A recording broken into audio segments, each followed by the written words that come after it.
Nú þurfa fyrirtæki oft sko, ef þau senka að hækka vöru sína vegna hráefniskostnaður hækkaði eða launakostnaður, að þá þurfa að leita til hagræðingar í kerfinu og við sem erum nú oft talað það hér að við erum svolítið aðdæðum bandarísk fyrirtækjarekstrar að því leiti að hann oft mjög skilvirkur. Hvernig upplifur og mikil vinnu sem í bandarísk hvernig upplifur svona einmitt fyrirtækjamarkaðin í Bandaríkjunum?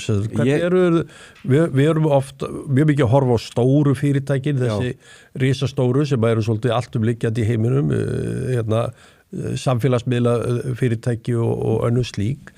Hvernig upplifur þú svona fyrirtækjamarkað? Ég var þarna 15 ár í Bandaríkjunum, bæði eftir nám og í störfum og ég sá heilmikið sko af svona fólki sem bara kom út úr skóla, það ákvað bara að fara og stofna sin eigin fyrirtæki og sem urðu síðan bara yfir þeirra líftíma sko $1.000.000 fyrirtæki og ég var vin í Bandaríkjunum sem gerðu þetta. Byrjuði í sprótum? Byrjuði í sprótum og bara gerði þetta og svo starfaði ég í 6 ár hjá sko 2 Fortune 500 fyrirtækjum í Bandaríkjunum á vesturströndinni og í seinna fyrirtækinu sem var hluta McGraw-Hill útgáfu risans að þá var ég með þá voru yfirmenn og svo var ég í millilaginu að það var skipt á 4 árum var skipt 3 sett af yfirmönnum af því að sko Vestur hafði forstjóra mikill þannig í Bandaríkjunum. Alveg gríðalegur og í millistjórn líka og þannig að þetta er hluti af skilvirkninni að ef eitthvað er ekki að ganga upp að þá fer manneskjan bara út og þeir eru mjög ákveðni með þetta og það er ekkit elsku mamma. Þetta er bara eins og Manchester United minnaði með forstjórana þar. Eitthvað svoleiðis sko. Já. Og þetta skila sig, þetta skapar ekki glundróða eða svona viðvarandi óvissu eða eitthvað slíkt. Nei, af því það voru þarna stjórnendur inn á milli sem færðust kannski ekki og stofnanaminnið var alltaf til staðar. En maður tók eftir þessu að þetta var mjög ólíkt því sem maður hafði kynnst hjá Samband Íslenskra Samvinnufélaga eitthvað slíkt. Það Bandaríkjamenn skulda og skuldir alveg fyrir rjáður getum við sagt. 37 trilljónir, frekar en 39 held ég bara. Er ekki að stefna í 125% landsframleiðslu? Jú, en hvað segir það? Það er ríkið sko. Það er ríkið. Já, en það breytir því ekki að... Nei, ég bara segja það líka. Já, það er svolítið svona... Já, við skulum segja að það sé svolítið... Það ætti að ringja viðvöruna bjöllum allavega. Þeir hafa allavega sjálfur áhyggjur. Já, og Trump hefur áhyggjur. Ég veit að ég starfaði í Seðlabankanum í meira en áratug og skrifaði skýrslur hvernig fjármálastöðuleika eftirliti ætti að vera háttað, hvort það ætti að vera utan Seðlabanka eða innan og ég var á því að það ætti að sameina þetta og svo var það gert 2 árum síðar.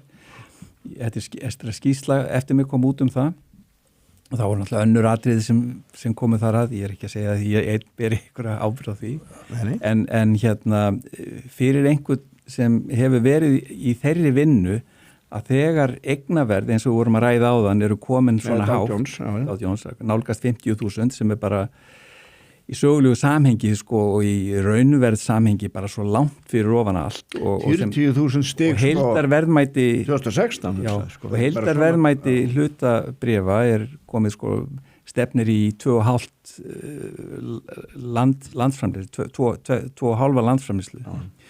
Þetta er náttúrulega gríðarlega mikið og síðan er skuldirnar eins og við nefndum, þær eru líka sko heimilin og fyrirtækin og síðan er hluta af þessu 70% landsframleiðslu er erlenda skuldir, þannig að þetta er bara orðið skuldahít. Þar setjum við Kína reyndar. Og það sem þarf að gerast í Bandaríkjunum er tvennt, sko út frá svona skulda sjálfbærni reikningum að fyrir utan það að þú þurfir að vera með afgang á fjárlögum, þá þarftu líka að hafa góðan hagvöxt og lága raunvexti.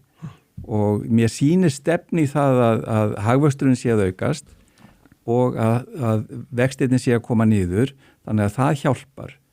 En þetta er náttúrulega gríðarlegt áhættu moment ef við tölum stöðuna, stöðuna að hafa svona mikla skuldir og há eignaverð og ég haf kannski útskýrt það í síðasta þætti út frá kenningum Ravi Batra að þegar myndast mikið ójafnvægi að það kallar á skuldsetningu til að frambóðu eftirspurn séu í jafnvægi, af því ef að það gerist ekki að þá verður bara samdráttur og þess vegna hafa skuldir alltaf aukist þegar vandræði steðji að, hvort sem það var 2008 eða hvort sem það var í COVID, að lausnin alltaf aukna skuldir og það hluti af þess akkurat við byggst svona upp.